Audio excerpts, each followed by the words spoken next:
Students, welcome to AIB Education at Study with Anas sir. Today I will be starting class 12 Political Science chapter number 5 समकालीन विश्व में सुरक्षा। और आज की क्लास की वीडियो हमारी पार्ट 2 की होने वाली है। फर्स्ट पार्ट की वीडियो में हमने इसके कुछ इंपॉर्टेंट क्वेश्चंस कवर कर लिए थे और आज की क्लास की वीडियो में भी कुछ और इंपॉर्टेंट क्वेश्चंस कवर करेंगे। तो स्टार्ट करते हैं अपने चैप्टर को। स्टूडेंट्स, हमारे पास क्वेश्चन नंबर 1 आता है कि सुरक्षा के पारंपरिक तरीकों में से कौन कौन से तरीके जो हैं वो अपनाए गए थे।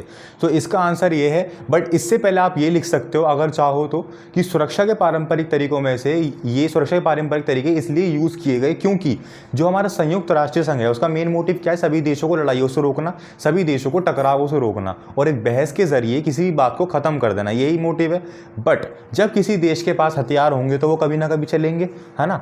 तो जब किसी देश के पास हथियार होंगे तो वो कभी ना कभी चलेंगे और हो सकता है वो यूएनओ की बात ना माने और देश में मिसाइल दाग दे।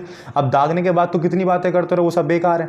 तो इसीलिए संयुक्त राष्ट्र संघ ने कई संधियां निकाली जिसके अंदर सभी हथियारों को जो कि काफ़ी खतरनाक थे उनको रखने पर तो रोक लगाई गई। और जिन देशों ने इन संधियों को नहीं माना उनके लिए एक अस्त्र नियंत्रण संधि निकाली जिसके ऊपर उन्हें कुछ दिशा निर्देश तैयार करने थे उन हथियारों को रखने के लिए, अगर वो रखना चाहते हैं तो वो संधियां क्या थी, वही इसका आंसर है मेन। बट अगर ये 5-6 नंबर क्वेश्चन में आता है तो जो मैंने बताया वो आप लिख सकते हैं। सो इसका फर्स्ट पॉइंट आता है 1972 की जैविक हथियार संधि यानी BWC, ठीक है, बायोलॉजिकल वेपन कमीशन। और इस संधि पर 155 देशों ने हस्ताक्षर किए थे कि भाई हाँ, हम इस संधि को मानते हैं और इस संधि पर हम काम करेंगे। सेकंड आता है 1992 में रासायनिक हथियार संधि CWC, ठीक है, और इस संधि पर 181 मुल्कों ने हस्ताक्षर किए थे। 2 पॉइंट क्लियर हो गए।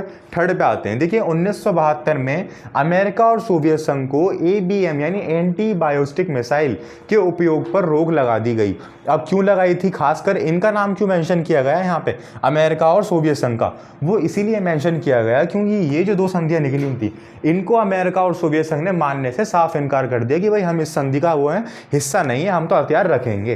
परंतु इस संधि को उन्होंने मना कर दिया तो सोवियत संघ ने कहा कि ऐसी बात है तो आप इस मिसाइल का यूज़ बिल्कुल भी नहीं कर सकते, चाहे कुछ भी हो जाए। तो इस संधि के द्वारा उनके ऊपर रोक लगा दी गई थी कि आप ये मिसाइल यूज़ नहीं करोगे। अब बात करते हैं अस्त्र नियंत्रण संधि की, जो कि इन्हीं दोनों देशों के लिए बनाई गई थी। अस्त्र नियंत्रण संधि की कुछ इन संधियों पर दस्तखत किए गए थे अमेरिका और सोवियत संघ की तरफ से, ठीक है। उसमें से फर्स्ट ऑफ ऑल आता है हमारे पास SALT II। इसका मतलब क्या है, इसकी फुल फॉर्म आपको याद रखनी है, स्टार्टेक्ट आर्म्स लिमिटेशन टेरिटरी 2। ये एक संधि है, इसके ऊपर दस्तखत किए किसने? अमेरिका और सोवियत संघ ने, ठीक है जी। फिर सेकंड संधि आती है हमारे पास START यानी स्टार्टेक्ट आर्म्स रिडक्शन टेरिटरी। इस संधि पर भी दोनों ने हस्ताक्षर कर दिए। 1968 में NPT nuclear non profession treaty.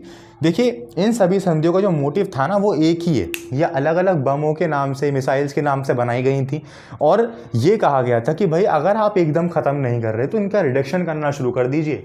ऐसा नहीं है कि जो आपके पास हथियार हैं आप उनको बढ़ाने में लग जाओ। अगर आपने अस्त्र नियंत्रण संधि पे भी साइन कर दिए तो भी आपको इन सभी चीज़ों का रिडक्शन करना है, ठीक है, और ना ही इनका यूज़ करना है। और भी कई सारे दिशा निर्देश निकाले गए थे जो कि इन दोनों देशों को फॉलो करने थे, तब जाके ये कुछ हथियार रख सकते थे।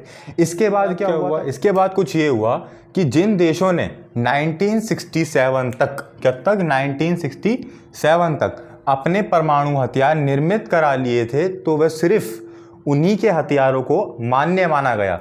यानी कि आप हथियार रख सकते हो, आपने दिखा दिया अपने हथियार, आपने सारी संधियों पे साइन कर दिए, आप हथियार रख सकते हो, आपके हथियार मान्य माने गए।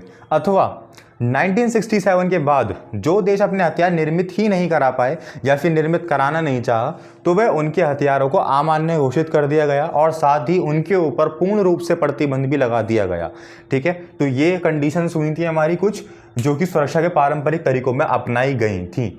सो स्टूडेंट्स, ये क्वेश्चन तो हमारा ये फिनिश होता है। और एक छोटा सा पॉइंट और हम बता देते हैं जो कि आप इसमें ऐड ऑन कर सकते हैं अगर ज़्यादा बड़े नंबर का क्वेश्चन आ जाए तो देखिए ये जो हमारी सभी चीज़ें हैं ये सब किससे बात हुई है? अभी हथियारों के ऊपर बात हुई है। हथियारों का यूज़ कौन करता है? सेना करती है। अब जो देश को सबसे ज़्यादा खतरा होता है वो किससे होता है? सैन्य खतरे से, यानी बाहरी सुरक्षा करता है देश सबसे ज़्यादा अपनी, ठीक है। और खतरा कौन है? सेना है। बेसिकली जो बाहरी सुरक्षा से हम डिटरमाइन करते हैं वो सेना को ही करते हैं। तो सेना के लिए ही इन सब चीज़ों को मतलब एक तरह से रोक लगा दी गई थी कि जिस देशों के पास ये होंगे तो वो सेना तो यूज़ करेंगी ना। बेसिकली सेना भी एक डायरेक्शन के ऊपर ही वर्क करती है, बट फिर भी ये मेंशन किया गया है इसके अंदर। तो स्टूडेंट्स यहाँ तो हमारा क्वेश्चन फिनिश होता है। आई होप आपकी सभी चीज़ें क्लियर हुई होंगी। अब हम एक और इंपॉर्टेंट क्वेश्चन देखते हैं जो कि इस चैप्टर से बनता है। हमारे पास सेकंड क्वेश्चन आता है कि भारत की सुरक्षा रणनीतियाँ क्या क्या हैं, यानी भारत की जो सुरक्षा की रणनीतियाँ बनाई गई हैं उसमें से कुछ बताइए। तो पहला आता है कि पहला घटक है भारत की सुरक्षा रणनीति का सैन्य क्षमता को मजबूत करना, यानी अपनी सेना को काफ़ी हद तक मजबूत करना है कि वो बाहर खतरे से अपने आप को बचा सके, अपने देश को प्रोटेक्ट कर सके, राइट। सेकंड घटक है हमारे पास अपने हितों की रक्षा के लिए अंतर्राष्ट्रीय मानदंडों और अंतर्राष्ट्रीय संसाधनों को मजबूत करना ताकि हम डेवलप्ड हो सकें, ठीक है, बाहर से प्रोटेक्ट रह सकें। थर्ड आता है, तीसरा घटक हमारे पास है देश के भीतर सामने आने वाली चुनौतियों का सामना करना। ये सबसे तीसरा घटक तो है, बट सबसे बड़ा घटक है। क्यों? क्योंकि एक देश जो है वो अंदर से जितना मजबूत होता है उतना ही बाहर से वो हो सकता है। क्योंकि एग्जांपल के तौर पे लें, अगर हमने अपनी सेना मजबूत कर ली, बाहर से प्रोटेक्ट कर लिया देश को, भारी रूप से हमने काफ़ी मजबूत कर लिया, परंतु हमारे देश की जनता ही हमारी नहीं है ना, हमारे देश के अंदर आंदोलन चल रहे हैं, तो उससे जो है वो तालमेल बैठेगा नहीं, बैलेंस बैठेगा नहीं। इसलिए देश के अंदर आने वाली चुनौतियों को संभालना और देश के अंदर सभी चीज़ों को बैलेंस रखना। थर्ड घटक आता है हमारे पास। अब फोर्थ है हमारे पास अपनी अर्थव्यवस्था को इस तरीके से मजबूत करना कि देश का एक विशाल समूह गरीबी से निकलकर एक अच्छी पोजीशन में आ सके, अच्छी व्यवस्था में आ सके। ये थे कुछ भारत की सुरक्षा रणनीति के घटक। आई होप आपके समझ में आए होंगे। ये दो क्वेश्चन काफी इंपॉर्टेंट बनते थे इस चैप्टर से।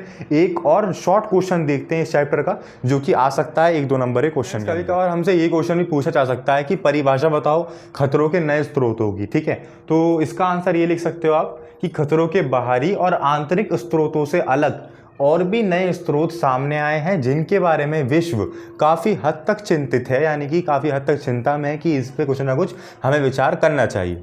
क्या क्या खतरे हैं वो? फर्स्ट ऑफ ऑल आतंकवाद, मानवाधिकार, वैश्विक गरीबी, पलायन, महामारी और भी कई सारे खतरे शामिल हैं जिनके ऊपर विश्व चिंता के अंदर है, ठीक है। तो ये लास्ट क्वेश्चन था हमारे चैप्टर का, काफ़ी इंपॉर्टेंट क्वेश्चन जो थे हमने वो सब कवर करवा। आज की क्लास की वीडियो में इतना ही। नेक्स्ट क्लास हम स्टार्ट करेंगे अध्याय नंबर 6 पर्यावरण और प्राकृतिक संसाधन, और इस चैप्टर के हमको और भी सारे इंपॉर्टेंट क्वेश्चन आंसर देखेंगे जो कि एग्जाम पॉइंट ऑफ व्यू से इंपॉर्टेंट है। सो आज की क्लास की वीडियो में अगर आपको कोई भी डाउट हो या फिर इससे पहले वाले पार्ट के अंदर कोई भी डाउट हो तो आप मुझे कमेंट सेक्शन में ज़रूर बताएं। Thank you.